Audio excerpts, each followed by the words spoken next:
From around 1650, many working-class Frenchmen and European immigrants in New France left their settlements along the St. Lawrence River to make their fortune in the fur trade.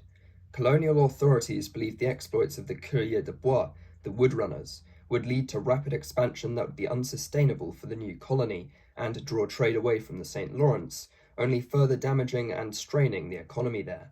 Life as a Coureur de Bois may have been freer than in class-bound Europe, but life was still tough and could be extremely dangerous. The primary means of travel for these intrepid frontiersmen was the birch-bark canoe, an ingeniously light and nimble craft, the style of which had been adopted from the natives.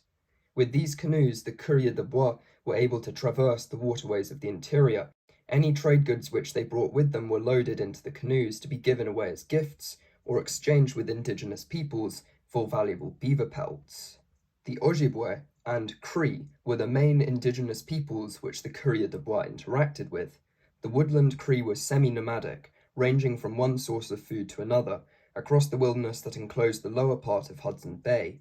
At James Bay, a body of water located on the southern end of the larger Hudson Bay, the Cree hunted geese and other waterfowl. As a result of their roaming way of life, the woodland Cree lived in temporary structures made from pine boughs and caribou hides in the north and birch bark huts further south. They were supposedly the most skilled beaver hunters in Canada and dressed in winter coats made from the beaver's fur, old ones of which they often sold to traders. The pelts which the Cree gave to the Coureur de Bois were amazingly thick and lustrous because of the frigid winters next to Hudson Bay. Through this trade, the Cree began to receive firearms, which they would use to expand their hunting grounds, driving other tribes further west and to the north. Many Coureurs de Bois married native women in a marriage à la Faucon de Pays. This led to a rise in people with mixed indigenous and European blood, those who became known as the Métis. This made for good relations between the Coureurs de Bois and the Algonquian people, securing allies and trade partners for New France. Due to the Coureurs de Bois' closeness with indigenous peoples, most notably the Ojibwe and Cree, they adopted many parts of their native lifestyle. They would have likely dressed very similarly to their indigenous friends, in soft, durable buckskins or caribou hides.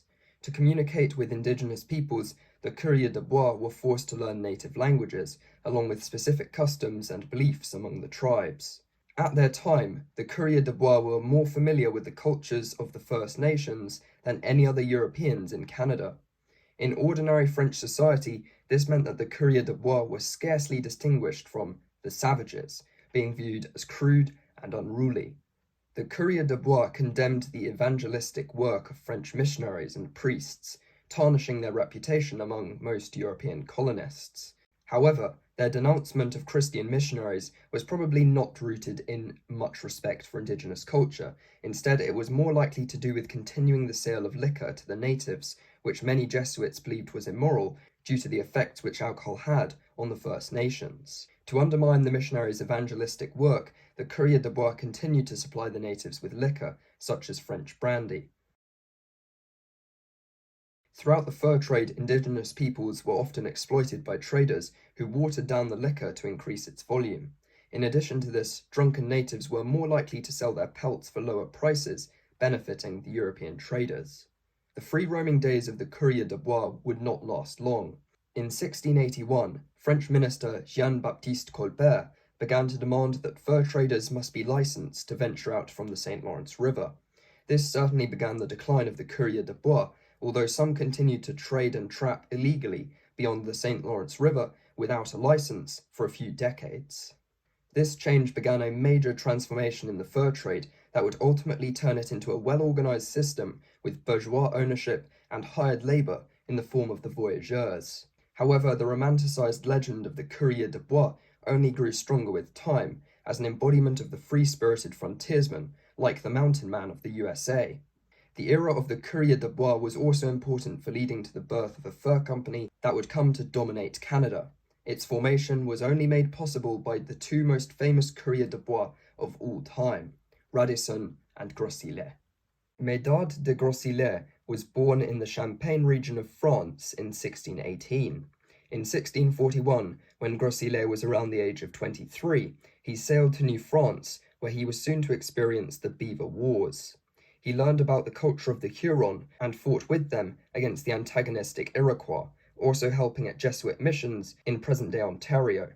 In the early 1650s, following the displacement of the Huron by the Iroquois Confederacy, Groseilliers travelled westwards towards Lake Superior to re-establish trade with the natives. He lost his first child in 1648 and his first wife in 1651. When Groseilliers travelled to Acadia, he met and married his second wife, who was the stepsister of Pierre Esprit Raddison. By this time, Groseilliers already had experience in the wilderness and had all the skills of a coureur de bois. Pierre Esprit Raddison was born in the south of France around the late 1630s and arrived in New France in 1651 when he was between 11 and 15 years old. Raddison, known for boasting and spinning yarns, claimed that he was captured by the Mohawk while out hunting, after only about a few months in the colony. Instead of being killed, the young Raddison was assimilated into the tribe, as the native population had been depleted by smallpox and the Bloody Beaver Wars.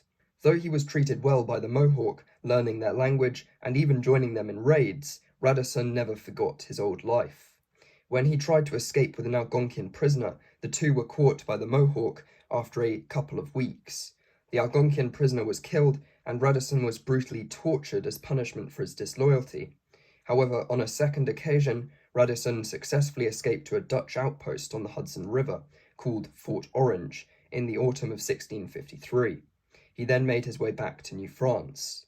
Meanwhile, Groseilliers, now Raddison's brother-in-law, renewed his efforts to re-establish trade with those peoples scattered in the wake of the ruthless Iroquois Confederacy. These displaced peoples included the Huron, the nation which he had spent much time with shortly after arriving in New France. For 2 years, Groseilliers explored the Great Lakes, specifically the land around Lake Michigan. There he encountered natives he had never come into contact with beforehand, from whom he learned that the best trapping grounds lay to the north of Lake Superior. With the beaver pelts Groseilliers had acquired in the Great Lakes region, he was able to fund a new expedition to the Northern Fur Territory, planned for the year 1659. Joining Groseilliers on this expedition would be the youthful Raddison, both being experienced in wilderness travel and the customs of the First Nations. If the expedition was a success, it might offer a much-needed boost in income for the strained economy of New France, as the English-allied Iroquois were strangling French trade. The Iroquois had become the dominant middlemen in the fur trade by obliterating many tribes which the French had been trading with. By the 1659 expedition, Raddison was in his early 20s and Groseilliers was in his late 30s. Both were experienced woodsmen and coureurs de bois by this point. Immediately, the expedition did not get off to a good start with the colonial authorities, from whom the two brothers-in-law had received a vague permit to head out beyond the St. Lawrence. The French governor, Marquis Pierre de Voyer d'Argenson, demanded that Raddison and Groseilliers take 2 of his servants with him on their journey. Raddison was suspicious of the governor's intentions and feared that the servants were spies. In addition to this, the servants wouldn't have been competent woodsmen, and so would have hindered the expedition. So Raddison refused the governor's demand, and instead offered that d'Argenson come along with them himself. Raddison's insolent response angered the governor so greatly that he forbid the 2 men from leaving Montreal. However, this did not stop these intrepid coureurs de bois, who departed from Montreal at the dead of night, paddling westward with a band of Huron and Ottawa. In the winter of 1659-60, Raddison and Groseilliers primarily stayed with the Ojibwa on the southern shores of Lake Superior. In order to establish good relations with the natives, the 2 men gave their hosts a variety of gifts, presenting the men with tomahawks and the women with awls, along with other items. Raddison and Groseilliers explored the Great Lakes region extensively with their Huron companions, becoming well acquainted with the Ojibwa before they continued their journey into the interior. The 2 Frenchmen were particularly intrigued by claims they heard of an inland sea, which they assumed was Hudson Bay. Supposedly, this was a region with an abundance of fur-bearing animals, roamed by the most renowned beaver hunters in Canada, the Cree. On reaching the shore of James Bay, the Frenchmen, accompanied by some Ojibwa and Cree, came upon the remains of a cabin which had been built in 1610. This was the work of an English explorer, the one who gave the inland sea its name, Sir Henry Hudson, and his crew, when their ship became locked in ice and they were forced to overwinter on the southern shore of James Bay. After that hellish winter of scurvy and starvation, Hudson went no further, for his crew mutinied and left him to die in the June of 1611. These doomed voyages were made throughout the 16th and 17th centuries in a vain attempt by Europeans to discover the fabled Northwest Passage, which could provide a route to the Spice Islands of the Orient. However, a lack of local knowledge, brutal Canadian winters, and the dreaded scurvy thwarted all attempts to find it at the time. When Raddison and Groseilliers returned to New France with heaps of the thickest and most lustrous pelts, the jealous governor fined them, confiscated most of their cargo, and even briefly imprisoned Groseilliers, angered by their disobedience. The mountain of pelts which the two brothers-in-law had acquired could have saved the local community from their dire economic situation, but instead went into filling the coffers of the governor, who promptly sailed back to France.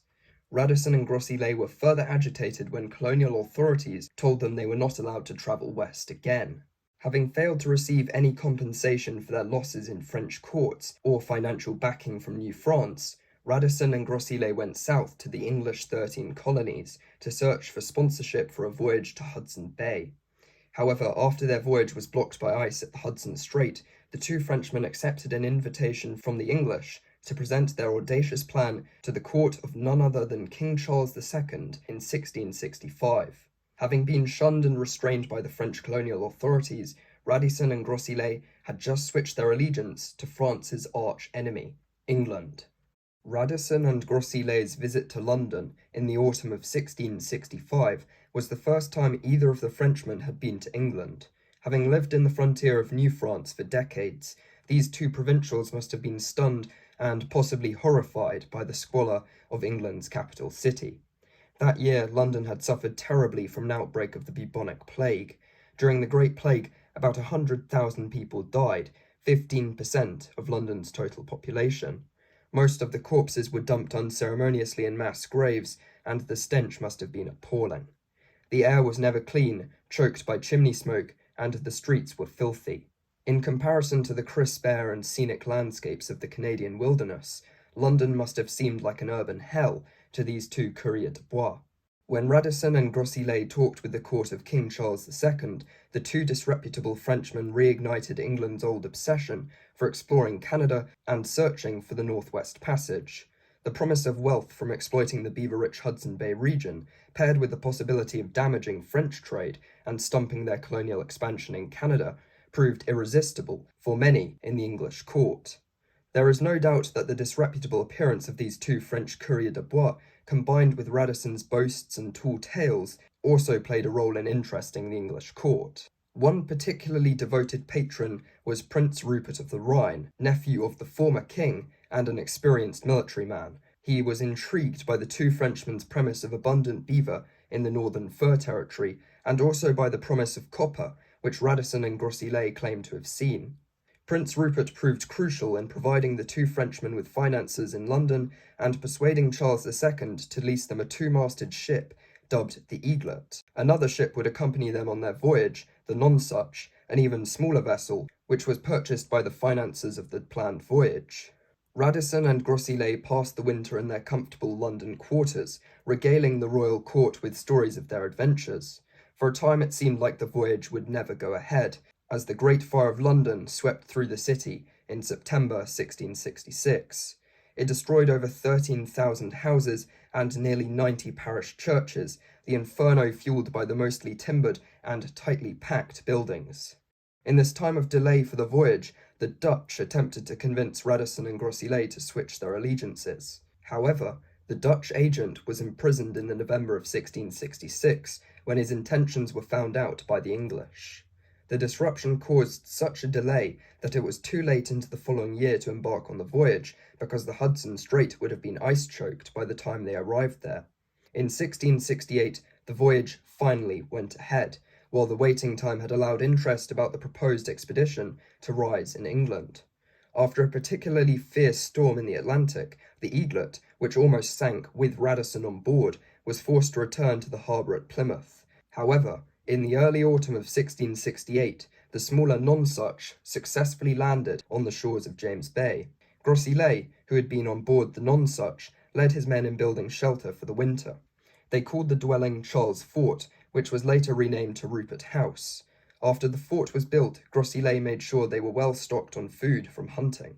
In the winter at Charles Fort, there was little of the dreaded scurvy that often plagued Europeans in these northern lands, because Groseilliers advised his men to drink a kind of local spruce tea. Europeans were probably the first to begin brewing spruce beer by adding molasses and yeast. However, this fermentation process would have destroyed vitamin C, therefore preventing the beverage from being effective as a cure for scurvy. During the spring and early summer of 1669, 300 Cree arrived to trade furs with the newcomers at James Bay. The Cree often exchanged their old beaver coats for European trade goods. When the guard hairs of the beaver fur fell out, these garments lost their value as warm winter coats. However, the European traders valued them for the soft underfur, or beaver wool, that could be turned into felt.